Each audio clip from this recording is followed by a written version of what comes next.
Hello everyone. Now, it's very rare that I talk about current events that are seen as very politically driven on this channel, and I plan to keep it that way. But today is a very rare exception, mainly because it focuses on one of the most controversial communities that have entered the spotlight in such a way: the transgender community. In the transgender community, there have been many arguments and controversies that have plagued this community so far. And one of the most dangerous that I've seen is the argument of self-identification, which is the act of identifying as a certain type of person just by self-declaration alone. Such is the case of today's chapter that we're about to talk about today. Join me as we talk about the case of Barbie Kardashian.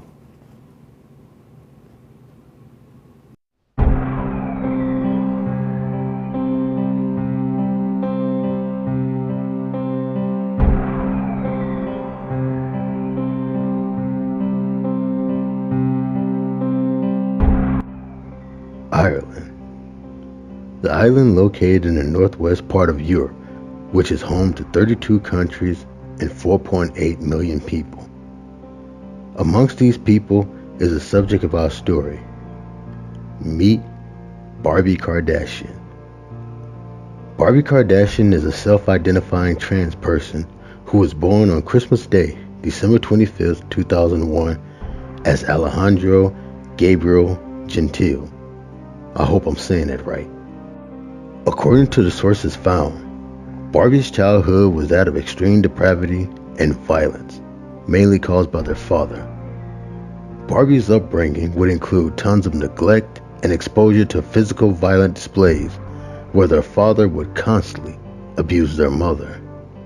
For instance, Barbie's mother was prevented from nursing or nurturing them in any type of fashion whatsoever.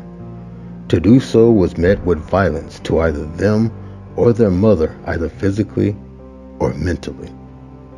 Not only that, their mother also endured sexual abuse from the father as well, where lots of times Barbie was forced to watch.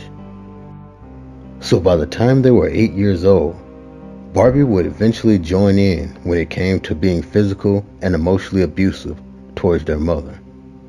Some say this was done out of fear of retribution, but nonetheless, Barbie was basically being groomed by their father to be an abuser towards women.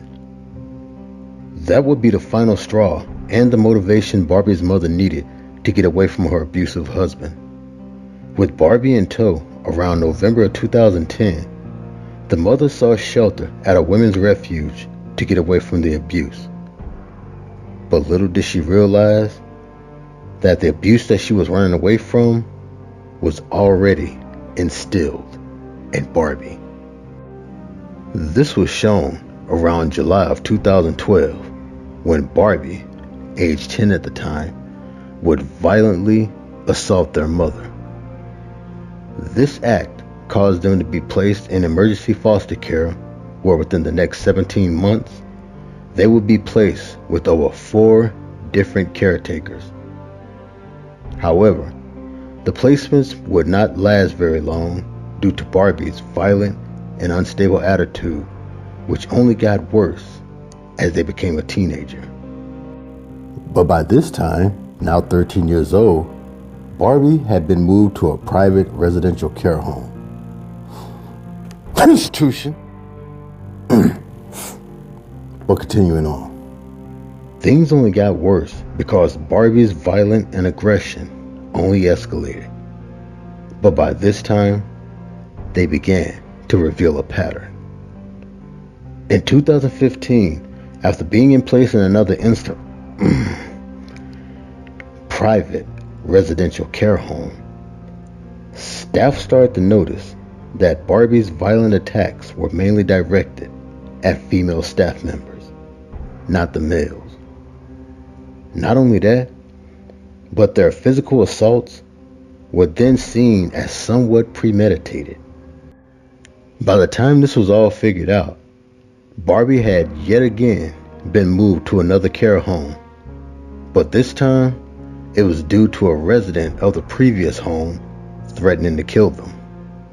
It's also important to note that during all this previous time, Barbie was not pulling the transgender self-identification yet. And even though I've been referring to Barbie by their pronoun and their current name at this moment, they were still identifying as their biological name and gender.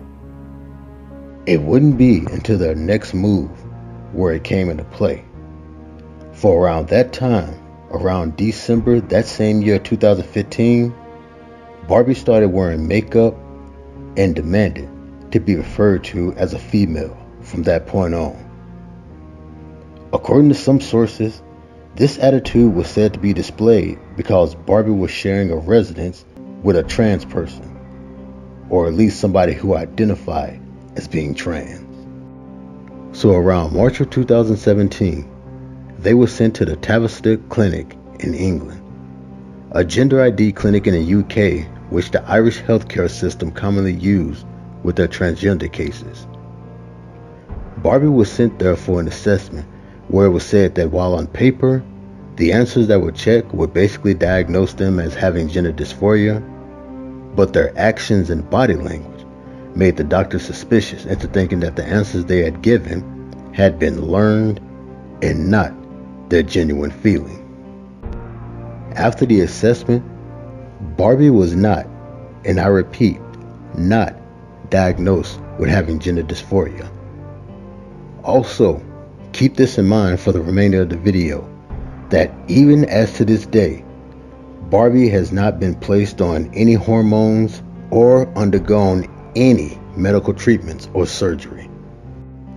Barbie's attitude finally took a turn for the worse when on May 1st, 2018, they attacked a female social worker who was driving at the time.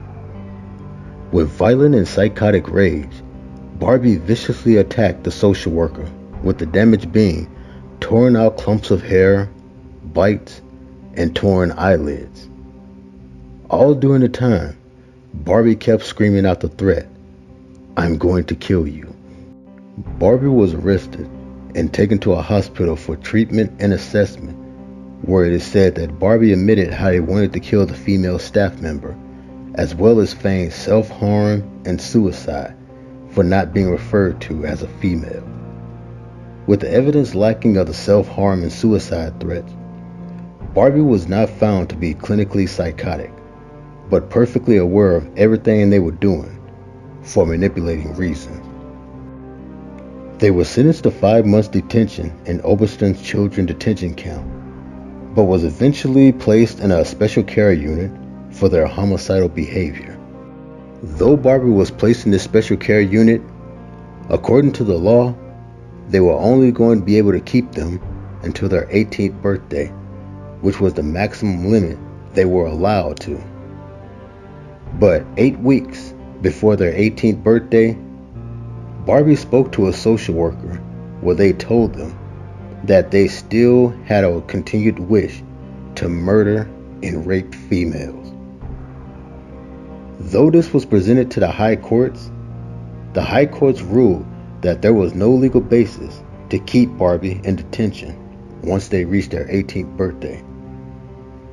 So in September this year of 2020, Barbie was released from custody and back into the public, but not before the Garda put out a nationwide bulletin that, quote, "A homicidal teenager who had repeatedly expressed a wish to rape and kill women was being released into the community on a certain day."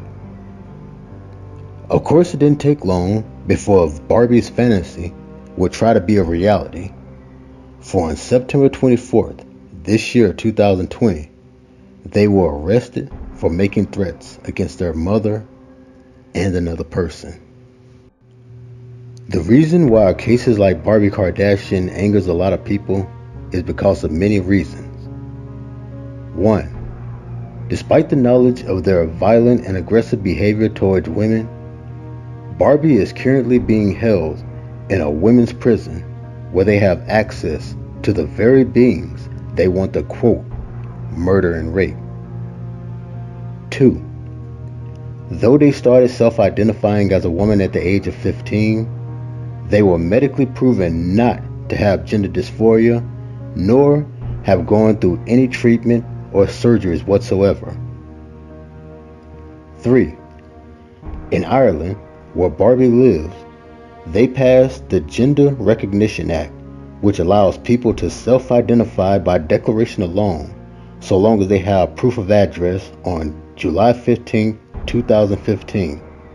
Around the same time, Barbie began such behavior. And 4. Radical trans activists are constantly advocating for things such as self-ID, with the claims that nobody would ever abuse such a system and therefore poses no risk. Yet it's funny how those same trans activists don't react at the mention of people such as Riley Dennis, Karen White, Tiffany Moore, known as Macho Man Tranny Savage, and Jessica Yaniv. And that concludes today's chapter. The moral of this chapter is basically this. Self-identification is not entirely a very bad thing. The problem is, if left unchecked and ran like it is in Ireland right now, it is vulnerable to those who will use it for their personal gain and advantages. I'm Psycho Rick saying until next time, happy reading.